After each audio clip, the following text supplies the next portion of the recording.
Everyone, তো তোমরা দেখতে পাচ্ছ একটা অন্যরকম জায়গায় এসেছি। এটা হলো নতুন জগন্নাথ মন্দির তৈরি হচ্ছে, যেটা আছে এখন আপাতত হরিপুর আছে।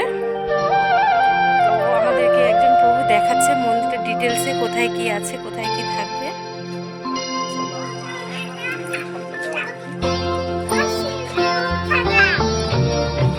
হাত ধুবে তবে এটা প্রসাদম হল।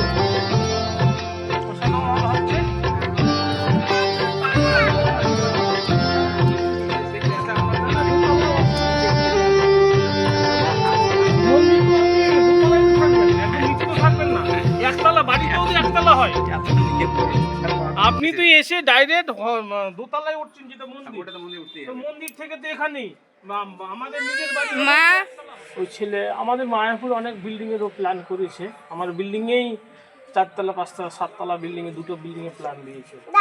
ওই অন্য আমাদের দুবাই, ওখানে আমি কাজ করতাম। ওই ইঞ্জিনিয়ারের প্ল্যানে হয় না, আমার প্ল্যানেই করি। ও শুধু সই স্বাক্ষর করে।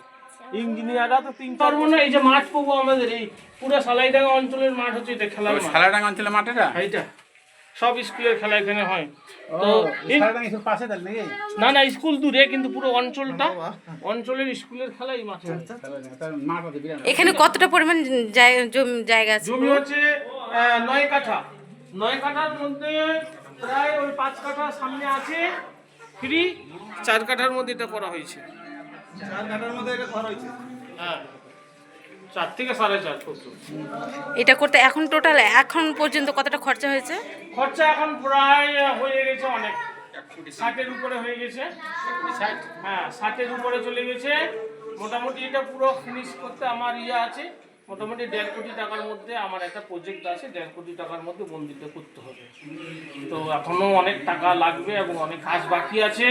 কিন্তু কিছু কিছু ব্যাপার এখানে, যে এখানকার যারা মিস্ত্রি তারা হচ্ছে গৃহস্থী, সবসময় চাইলে পাওয়া যাচ্ছে না। যখন মিস্ত্রি থাকছে তখন মাল পাওয়া যাচ্ছে না।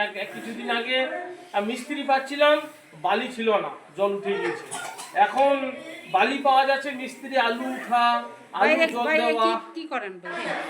আগে থাকতাম, অস্ট্রেলিয়াতে থাকতাম, আমি বিদেশে থাকতাম। আমি বিদেশে গাড়ি কোম্পানি, বড় বড় 4 চাকা গাড়ি, এই কোম্পানিতে। শুনে নিলাম প্রভুর থেকে জমির পরিমাণ, কত খরচা পড়েছে। তো এখন আপনাদেরকে দেখাচ্ছি কি ডিজাইনটা দেখাচ্ছি, কীভাবে মন্দিরটা তৈরি হয়েছে। তো এখানে রয়েছে একটা রুম, যেটা ব্রহ্মচারী প্রভুদের জন্য থাকবে, সিনিয়র যে প্রভুরা থাকবে তাদের জন্য থাকবে। একটা বাথরুম রয়েছে সঙ্গে, ওই পাশে বাথরুম রয়েছে। আর তার পাশে এখানে রয়েছে, এখানে যারা সেক্রেটারি থাকবে, জুনিয়ররা থাকবে, তাদের জন্য এই রুমটা করা হয়েছে পাশেই। তারপরে রয়েছে এখানে দেখবেন, এবার আমি দেখাতে চলেছি জগন্নাথের মন্দির, যেখানে জগন্নাথকে স্থাপিত করা হবে, সেইটা আমি দেখাচ্ছি। এটা হচ্ছে জগন্নাথ প্রভুর রান্নাঘর। এটা এখানে জগন্নাথ প্রভুকে রাখা হবে, বেদি। আর এটা রয়েছে, এখানে ড্রেসিং করা হবে, জগন্নাথ প্রভু ড্রেসিং করা হবে এখানে।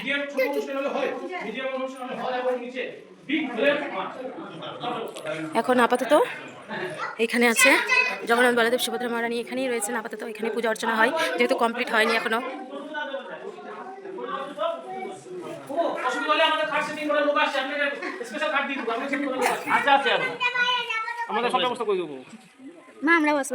আচ্ছা আচ্ছা, এটা তো এই রিসেন্টলি আমরা কত 2-3 বছর আছে কাজ। আমাদের ইচ্ছা আছে 28-এর অক্ষয় তৃতীয়াতে মন্দির উদ্বোধন করবো, আমাদের ইচ্ছা আছে। হরি বল। আপনারা আশীর্বাদ করুন। 28-এর